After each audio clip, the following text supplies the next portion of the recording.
तारीख़ इस्लाम के वो दरख्शिंदा सितारे जिन्हें अल्लाह ने कुरान में रदी अल्लाहु अन्हुम यानी अल्लाह उनसे राजी हुआ का लक़ब दिया, बदकिस्मती से शिया कुतुब में उनके खिलाफ एक खास किस्म का बुग़्ज़ और मन घड़त कहानियां भरी पड़ी हैं। खास तौर पर खलीफा थालिस दामाद रसूल हजरत उस्मान गनी रदी अल्लाहु अन्हु और दीगर खुलफाए राशिदीन के खिलाफ ऐसे किस्से गढ़े गए हैं जो न सिर्फ तारीख बल्कि अक्ल सलीम के भी खिलाफ हैं। शिया मुअर्रिख कश्शी अपनी किताब में एक अजीब व गरीब किस्सा बयान करता है कि जब मस्जिद नबवी की तामीर हो रही थी तो हजरत उस्मान को गर्दो गुबार से बचने पर माज़अल्लाह मगरूर साबित करने की कोशिश की गई। यहाँ तक कि कुरान की एक आयत यानी सूरह अल हुजरात की आयत नंबर 17 को उनके खिलाफ नाजिल शुदा करार दे दिया गया। जिस उस्मान ने अपना सारा माल इस्लाम के लिए वक्फ कर दिया, जिसने जैशे उसरत के लिए अपनी तिजोरियां खोल दी, जिसके बारे में रसूल अल्लाह सल्लल्लाहु अलैहि वसल्लम ने फरमाया कि आज के बाद उस्मान जो भी करे उसे नुकसान नहीं पहुंचाएगा, क्या वो महज गर्दो गुबार की वजह से गुरूर कर सकते थे? ये कहानी सरीहन एक अजीम शख्सियत की किरदार कशी की कोशिश है। शिया मुफस्सिर कम्मी अपनी तफसीर में लिखता है कि क़यामत के दिन 5 गिरोह आएंगे, जिनमें से पहले 3 गिरोहों की क़यादत माज़अल्लाह अबू बकर, उमर और उस्मान रदी अल्लाहु अन्हुम कर रहे होंगे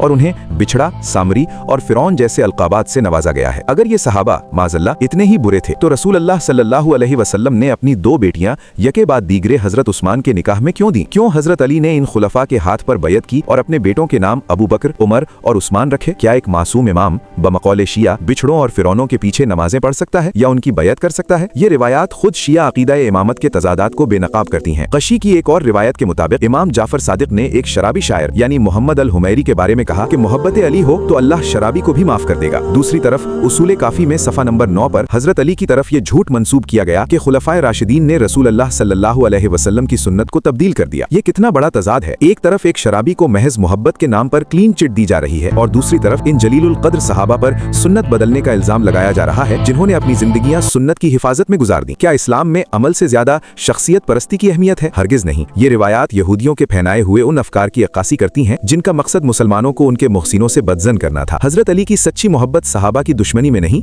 बल्कि उनके एहतराम में है। हमें सोचना होगा कि हम किसके लिखे हुए स्क्रिप्ट पर अपने ईमान की बुनियाद रख रहे हैं।